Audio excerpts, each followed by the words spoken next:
Menyikapi konflik Habib dan keluarga Wali Songo oleh Al-Fakir Al-Badri.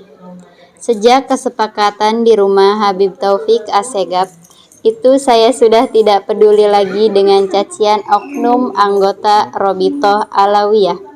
Apalagi di internal keluarga Wali Songo sendiri banyak masalah. Saya susah mengendalikan sebagian mereka yang bertindak tidak sesuai dengan tujuan pendirian Majelis Zuriat Wali Songo. Bahkan kemudian lembaga ini saya vakumkan pada tahun 2011.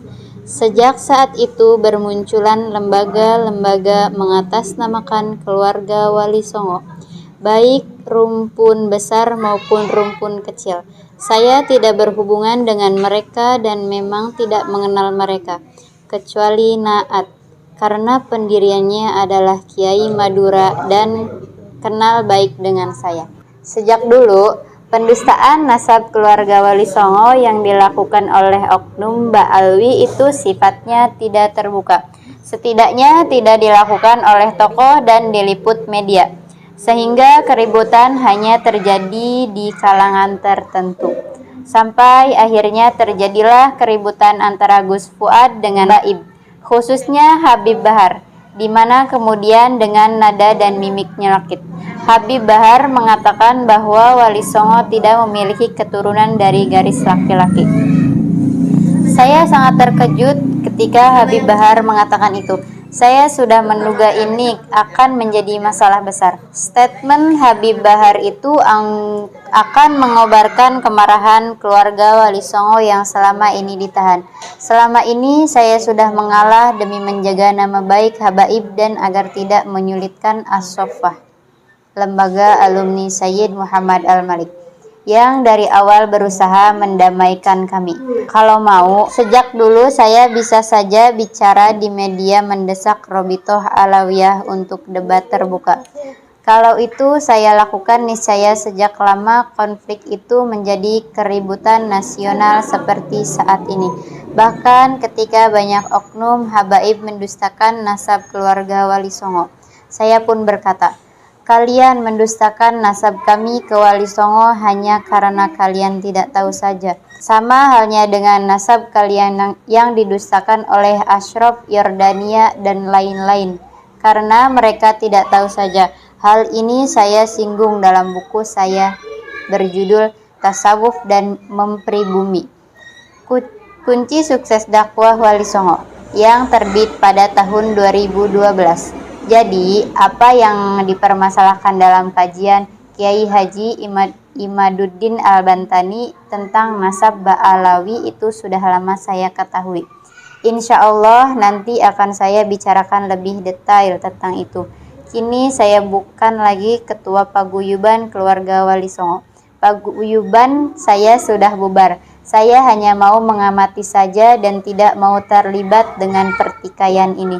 Namun banyak pihak yang meminta saya agar turun tangan untuk mendinginkan suasana. Maka saya pun menulis serial Menyikapi Konflik Habaib dan Keluarga Wali Songo, agar rakyat Indonesia tahu sebab musabab dan kronologi konflik ini, kemudian bersama-sama mencari solusi untuk menyelesaikannya. Dua kelompok yang bertikai itu sedang panas. Hanya kekuatan sosial yang bisa menghentikan keangkuhan mereka. Sekarang kita kembali pada pernyataan pendukung Gus Fuad, bahwa beliau adalah keturunan Sunan Ampel. Ada yang bertanya kepada saya, benarkah Gus Fuad itu keturunan Sunan Ampel? Maka saya jawab, saya tidak tahu. Perlu diketahui oleh saudara-saudara sekalian, bahwa sampai saat ini catatan nasab keturunan Wali Songo atau Syekh Jumadil Kubro itu lebih banyak disimpan oleh keluarga besar masing-masing. Catatan nasab itu mulai didata dan dihimpun secara umum sejak saya mendirikan Majelis Zuriat Wali Songo pada tahun 2005. Waktu itu saya sendiri yang memimpin lembaga penelitian nasab hingga tahun 2011. Kami mendapatkan ribuan catatan dan riwayat yang tersebar di Indonesia, Malaysia, Singapura, Thailand, dan Makkah Al-Mukarramah. dan sekitar 200 keluarga saja yang telah kami nyatakan nasabnya bisa diterima. Selebihnya masih dalam proses penelitian. Saya keliling ke mancanegara itu tidak ada yang membiayai, saya pun saat itu tidak memiliki uang cukup untuk keliling Asia Tenggara. Maka ketahuilah bahwa pencarian catatan dan riwayat nasab sampai ke mancanegara itu sebenarnya adalah kegiatan sampingan saya. Saya lakukan itu di sela-sela waktu ketika saya diundang ceramah atau safari dakwah ke tempat-tempat itu. Saya sering diundang untuk berceramah di berbagai daerah di Indonesia, baik di Jawa maupun luar Jawa, seperti Bali, Kalimantan Barat, Kalimantan Timur, Kalimantan Selatan, Sulawesi, Sumatera, dan Aceh. Dulu saya juga sering ke Malaysia, Singapura, dan Thailand. Bahkan pernah ke Kerajaan Sulu di Filipina. Adapun di Mekkah dan Jeddah, saya keliling di sela-sela saya mengurus jamaah haji atau umroh. Karena waktu itu saya menjadi pembimbing salah satu travel haji dan umroh. Suatu ketika saya mendapat undangan sebuah acara di Shah Alam, Malaysia. Acara itu mengundang ratusan ulama sufi dan dihadiri oleh puluhan ribu pengamal thariqah se-Asia Tenggara.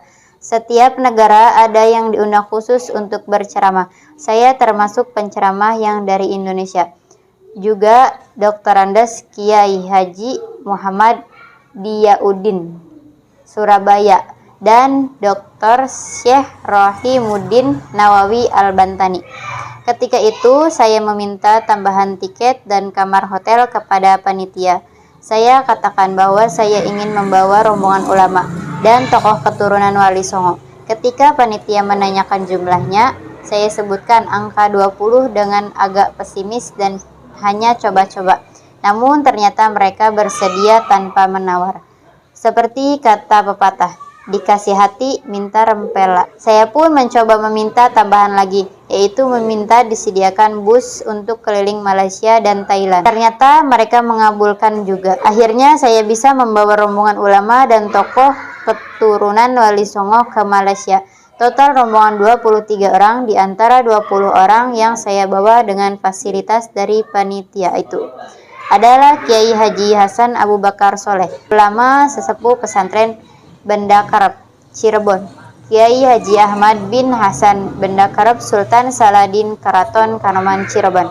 Gus Arifin, Surabaya. Kiai Haji Masudi Busyiri, pesantren An-Nur Bululawang, Malang, dan lain-lain.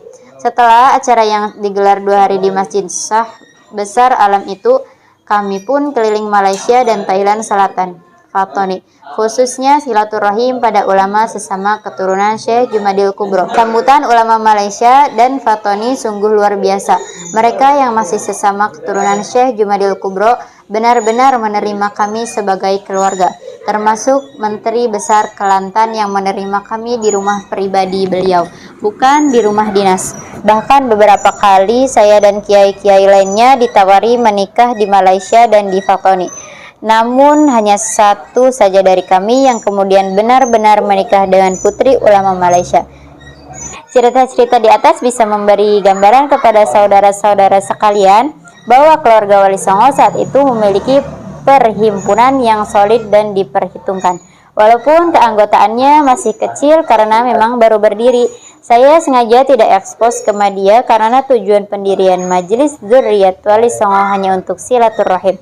Saat itu kami sudah memiliki kekuatan yang sangat cukup untuk melawan hinaan oknum-oknum pembenci keturunan Wali Songo. Namun saya memilih untuk mengalah demi menjaga nama baik mereka. Pada tahun 2007, sejak Majelis Dzurriyyat Wali Songo membuat acara di pesantren Genggong Probolinggo, banyak sekali keluarga yang mendaftar untuk diteliti nasabnya. Keterbatasan tim dan fasilitas sehingga banyak permintaan keluarga yang belum bisa kami penuhi. Dan anehnya, dari sekitar 200 keluarga besar yang nasabnya sudah kami nyatakan bisa diterima itu, di mana jumlah total dari tiap keluarga mencapai puluhan ribu orang. Ternyata hingga 2011 yang meminta kartu dan piagam nasab tidak sampai 200 orang saja. Saya sebut aneh karena mengikuti anggapan kebanyakan orang saja. Namun sebenarnya ini tidak aneh karena kebanyakan kiai-kiai keturunan Wali Songo memang tidak biasa menampakkan apalagi membanggakan nasab. Mereka hanya menitip catatan nasab mereka di database kami. Saya justru sering dibuat pusing oleh keluarga Wali Songo yang bukan anak kiai. Sebagian mereka malah mau disahkan nasabnya supaya bisa dipanggil Sayyid. Sementara prinsip saya membuat lembaga ini hanya untuk silaturahim, bukan untuk menjadi Sayyid atau Syarif, apalagi Habib. Ketika kemudian banyak muncul di media bahwa si Fulan adalah keturunan si Sunan Fulan, kebanyakan dari mereka tidak saya kenal karena lembaga saya hanya aktif 6 tahun saja. Namun dengan tidak mengenal bukan berarti saya meragukan. Justru saya senang sekali setiap kali mendengar info bahwa Kiai Fulan memiliki catatan nasab pada Sunan Fulan, termasuk Gus Fuad, karena itu menguatkan prediksi saya bahwa semua atau hampir semua Kiai Jawa Madura memiliki hubungan darah dengan Syekh Jumadil Kubro, walaupun sebagian mereka adalah keturunan beliau dari garis perempuan. Ketika sebagian oknum Ba'alawi mengatakan bahwa nasab keturunan Wali Songo tidak bisa disahkan karena nasab mereka baru diangkat setelah 500 tahun lebih dari masa Wali Songo. Sebenarnya ini sama persis dengan nasib status nasab Ba'alawi yang sekarang sedang diributkan itu. Bahkan dalam beberapa hal, nasab sebagian keturunan Wali Songo hingga ke Wali Songo menurut saya lebih sahih daripada nasab sebagian Ba'alawi sekarang hingga ke Ubaidillah. Nanti saya akan jelaskan dengan detail. Bersambung.